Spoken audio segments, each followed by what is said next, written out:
Estoy tentado a hacer algunas dedicatorias del tema anterior, pero me voy a abstener.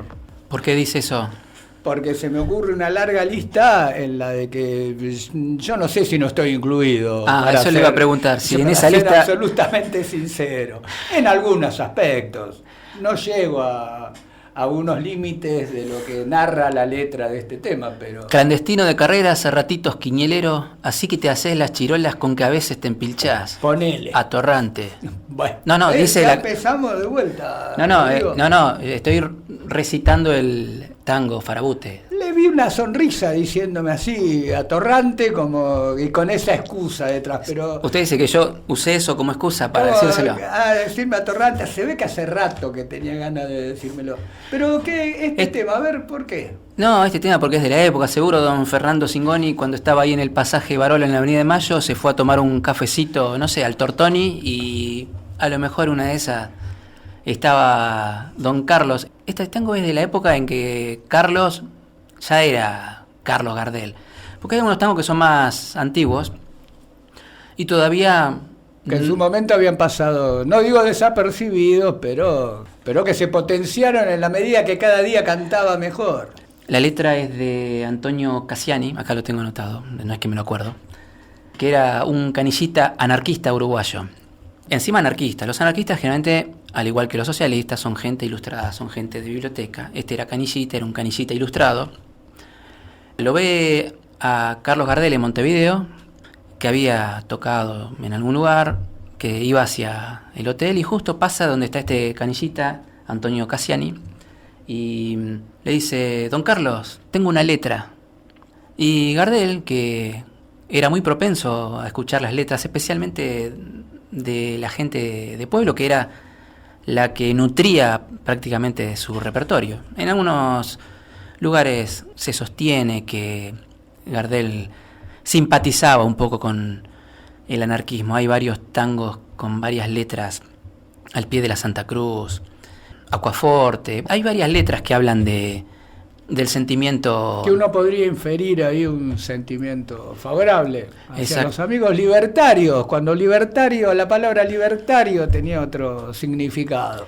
Carlos le dijo al canillita: sí, no hay ningún problema, venite al hotel y cántamela. Y entonces fue este canillita uruguayo, anarquista, y le cantó esta letra: Farabute ilusionado por la mersa de magnates que enfarolan su presencia con suntuosa precisión. Ahí es donde don Carlos le dice: si querés yo te la canto y te vas a ganar unos buenos mangos. Me preguntó por esta letra, por qué elegí este tema, y nada, me acordé. Y más allá de que guarda cierta relación, ¿no?, con el tema de los Singoni. Uno podría decir que ¿no? sí, pero... No, porque esta letra habla de la gente que engrupida. Está más en otra línea, por ejemplo, en la línea de Garufa, en el caso de los hombres, porque también están las engrupidas, ¿no? Por ejemplo, en Mano a Mano, las engrupidas en ese caso pasan a ser las mujeres. Y para final del programa vamos a tener un tango que hable de otra engrupida, La Mina del For. Pero ese es otro tema. Vamos a continuar con estas historias. Tal vez ella sí lo compró en el almacén de don Singoni. No, porque esta no tenía un For, esta mujer no tenía un For, quería tener un For. Era una aspiración. Yo quiero una cama que tenga colchado y quiero una estufa para entrar en calor, que venga el mucamo corriendo apurado, que diga: señora, Araca, está el For. Ahí tenemos... A Tita Merelo, que alguna vez lo debe haber cantado. Puede ser que lo haya cantado, pero en realidad hay una versión de Gardel. Nosotros al final del programa vamos a pasar no la del morocho, sino de una morocha, Dolores Solá. Final del programa que se nos viene galopando, así que por favor continuemos. Salgamos de este... Bueno, usted me preguntó, ¿qué quiere?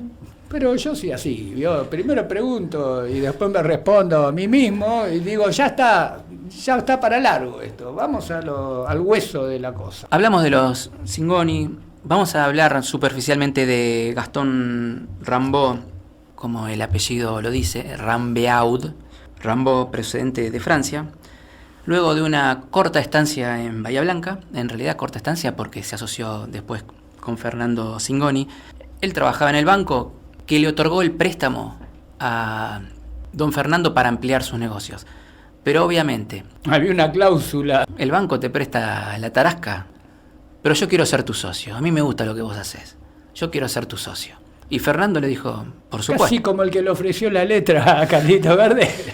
Dale, hecho. Ahí mismo sellaron un pacto que duró un tiempo y que fue una alianza que se forjó y que tuvo gran incidencia en Neuquén, porque se convirtió en el socio comercial y ganadero de Fernando Singoni, pero llegado 1909, cuando era el final de la cláusula de sociedad, Gastón Rambó, que había hecho buenos negocios siendo socio de Fernando Singoni, le dio la mano y le dijo: muchas gracias, don Fernando, pero ahora sigo yo solo. Y bien que hizo, porque formó un imperio. Fíjese una cosa, la cantidad de hectáreas que llegó a tener Gastón Rambó fue prácticamente el doble de las que pudo tener Fernando Singoni. Estamos hablando de la sociedad, ¿no? Cuando digo Fernando Singoni no estoy hablando específicamente solo de Fernando, sino una familia. Singoni y compañía. Estamos hablando de todo el negocio, no es que era de uno solo, porque era una sociedad, iban asociando gente y generalmente ¿a quiénes asociaban? Asociaban a familiares que podían ser de sangre o políticos a medida que iban haciendo alianzas matrimoniales. Como se vio en la historia en innumerable cantidad de veces. Vio, por ejemplo, las casas reales europeas, por ejemplo, que establecían alianzas matrimoniales para fortalecer, en algunos casos, poder. Familias muy conocidas, hablemos de los Medici con los Bardi, con los Medici con los Orsini. En el siglo XX, en Estados Unidos, los Rockefeller, los Carnegie, que establecieron un montón de alianzas de negocios utilizando los lazos familiares y parentales. Pero bueno, en este caso, una vez que se disuelve la sociedad, empieza a extender sus intereses económicos. Él estaba casado con una mujer chilena, María Juana Plantey. Eso hizo que él mirara mucho hacia Chile en lo que respecta al tema de hacer negocios. Ya venía mirando. Conoció a su esposa y también conoció el mercado chileno. Empezó a expandir sus intereses hacia el lado de Chile. Tuvo 7 hijos en total, que después, vía matrimonio, lo fue uniendo con varias familias ganaderas de la región. Por supuesto, con la familia Singoni, una de ellas. Los Rambó fueron adquiriendo sucesivos campos en áreas cercanas ahí al departamento de Catanlil, de Aluminé. Empezaron a constituir distintas estancias. La cantidad de hectáreas se iba incrementando de a miles cada cierto tiempo. Año tras año tenían más hectáreas que el año anterior. Cuando muere Gastón Rambó en el año 1951, acordémonos, Fernando Singoni muere en el 48, Gastón Rambó en el 51. Los herederos constituyen la firma Sucesores de Gastón Rambó, SRL, y sus hijos Valentín, Gastón y Jorge administraron los bienes de la sociedad familiar, tanto de las estancias como los comercios de ramos generales de la firma, algunos que estaban en Zapala, otros estaban en la zona de Aluminé, en el Rahue precisamente, el Fortín 1 de Mayo. Haciendo un resumen rápido porque quiero ver si puedo hablar de otra familia más muy conocida. Se destacaron generalmente, más allá de la parte comercial, por la parte ganadera, por la calidad de las lanas, de su actividad lanar, aunque también incursionaron en otras actividades como la actividad maderera y la actividad forestal, por supuesto, en la zona de la cordillera neuquina. Y ahí tenemos 2 familias, hablamos de los Singoni, hablamos de los Rambó. De los Arce no queremos hablar porque creo que merece un programa especial. Y tenemos otra familia destacada, tal vez distinto el caso al de los Singoni y de los Rambó, no que se destacan por su actividad inmobiliaria en tanto cantidad de hectáreas, sino más que nada por su actividad comercial. Tenemos familias de origen sirio-libanés, tenemos a una familia muy conocida que es la familia de los Zapag. No es la única, hubo muchos descendientes, muchas familias quiero decir, inmigrantes de origen sirio-libanés. Tenemos, aparte de los Zapag, por ejemplo, tenemos a los Jalil, tenemos a los Hadad, tenemos a los Nadur, tenemos a los Temi. Hay un listado bastante grande de familias, pero en particular vamos a hablar de los Zapag. Ninguno llegó a la gobernación, entonces de ahí que la familia Zapag Adquiere una importancia fundamental. Sin embargo, las prácticas comerciales que utilizaron, las utilizaron todos los de la comunidad sirio-libanesa, toda la comunidad mercantil sirio-libanesa. En el ejemplo de los Zapag podemos ver reflejado todo ese espectro. y otra impronta cultural de sus lugares de origen, ¿no? Era compro a tanto, vendo a otro. Todo lo demás mucho no les preocupó en un principio, luego sí, pero en un principio era compro a uno, vendo a tres. Ahí tenemos a Abid Mansur Zapag y dos de sus hijos, Juan e Isaías, que llegaron a la Argentina, procedentes de Mayuba, que era un enclave cristiano maronita de la zona del Líbano. Los maronitas son una comunidad cristiana muy antigua que está justamente en la zona de Siria y en la zona del Líbano, que durante muchos siglos se pensó que habían desaparecido hasta que las cruzadas encontraron esas comunidades cristianas que los ayudaron. Después, cuando los cristianos fueron expulsados, se las vieron en serios problemas por haber brindado esa ayuda, pero la Iglesia Católica los reconoce como comunidad cristiana independiente. Digo, más que nada para dar un pantallazo de quiénes eran estos cristianos maronitas de la zona del Líbano. Ahí los Zapag orientados, o sea, llegaron a Buenos Aires, orientados por otros coterráneos, decidieron venirse para la zona de Neuquén. Esos otros coterráneos eran de la familia Jalil. Uno de los yernos, compatriota, que era justamente Antonio Roca Jalil. Se deciden radicar en el territorio de Neuquén. Los Jalil en la zona de Junín de los Andes. Los Zapag empezaron a recorrer y a hacer actividades comerciales en varios puntos. Una de ellas fue la zona de la confluencia. En un reportaje que leí por ahí, que le hacían, no me acuerdo si a don Felipe o a Elías, uno de ellos hablaba de que no se quedaron en la zona de confluencia porque en la confluencia todo el circo ya estaba armado. ¿Qué quería decir? Que todo el comercio ya estaba armado, todas las casas de comercio, los ramos generales ya estaban. Entonces se fueron a zonas donde ellos vieron que estaba todo por hacerse y un cierto proyecto de crecimiento, sobre todo en la zona de Zapala con la punta de Riel. Luego de recorrer la zona de la confluencia, también recorrieron la zona del Chocón, pero se terminaron estableciendo en la zona de Cobunco, lugar próximo a Zapala. Ahí empezaron a realizar actividades ganaderas de menor envergadura.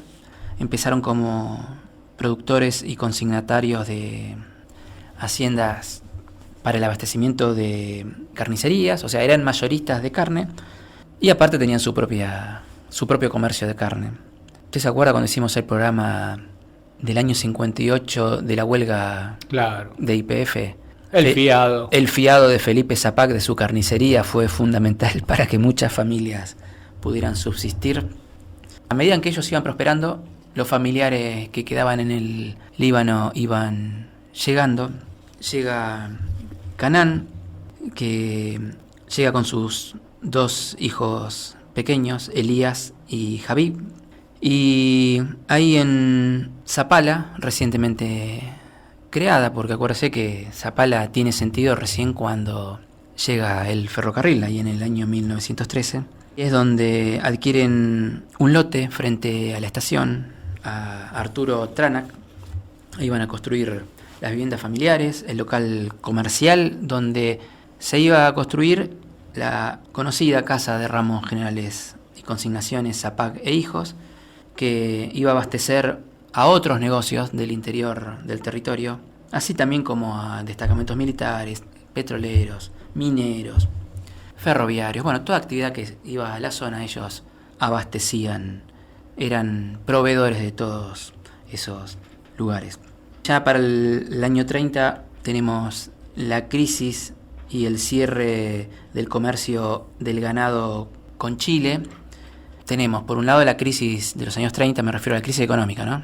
La crisis de los años 30, y por otro lado, el cierre de las aduanas con Chile. Antes era un colador, pasaba cualquiera, con la creación de gendarmería se empieza a restringir, porque obviamente todo el negocio que se hacía era negocio que no dejaba tributos. Pero que por una cuestión de cercanía era mucho más intenso que con otros puntos. A partir de la década del 30 y del 40 comienza a mirarse hacia el Atlántico, se podría decir. Eso provocó el traslado de algunos integrantes de la familia Zapag a la zona de Cutralcó, donde se estableció con el comercio de ramos generales y carnicería Elías Zapag y compañía. Pero esa es otra historia. Sí, que era principal abastecedor de YPF de sus trabajadores. Mientras ellos estaban en Cutralcó, la razón social de los que quedaron en Zapala pasó a ser Zapag Hermanos, que era una sociedad entre Nicolás, Antonio y Nalig Zapag. Todo esto, ¿para qué? Para más o menos dar un pantallazo, porque ahora nos falta la otra parte. Esto fue una reseña rápida, tratamos de que sea somera, muchos datos, pero ahora lo que nos está faltando es cómo comerciaban, qué relaciones de poder establecieron, cómo influyeron con ese poder que tenían, porque no nos olvidemos que toda esta gente, más allá de sus negocios, aparte tenían el poder porque... Por la ausencia del Estado. Exactamente, porque aparte manejaban esferas de poder, manejaban los juzgados de paz, manejaban las comisiones de fomento, manejaron intendencias. Tenían los dos poderes, el comercial y el poder político. Lo fueron teniendo poco a poco a medida en que iban acrecentando sus negocios. Pero no nos alcanza el tiempo, nos tenemos que ir, queremos cumplir con el horario. Que ya nos estaríamos cumpliendo por un minutito. Y nos vamos, como dijimos, y nos vemos el próximo programa con La Mina del For. ¿Qué le parece? Me encanta. Fue por eso que la mina, harta de bancarse esa vida que le di, cazó el baúl una mañana, pegó unos portazos y se fue, gritándome por los pasillos: "Chao, guacho, me voy". ¿Sabes por qué? Yo quiero un cotorro que tenga balcones, cortina muy larga de tela crepé, mirar los bacanes, pasar a montones, a ver si algún reo me dice qué hacer. Yo quiero un cotorro con piso encerado, que tenga alfombrita para caminar, sillones de cuero todo repujado y un loro atorrante que sepa cantar. ¿Y qué me decís las pretensiones de esta chirusa? Y pide. ¿Y quiere loro, sillones de cuero, alfombrita? Bueno, también es una diva. Nosotros estamos acá, hermano, sin acertar un ganador, secos y en la vía. Al final de cuentas me viene con que... Yo quiero una cama que tenga colchado y quiero una estufa para entrar en calor. Que venga el mucamo corriendo apurado y diga: señora, acá está el forro. Yo quiero un cotorro con piso encerado, que tenga alfombrita para caminar, sillones de cuero y todo repujado y un loro atorrante que sepa cantar. Pero salí de acá, ¿quién sos? Ese muerto que lo levante otro. Claro, rajá. Porque yo, ¿sabes qué?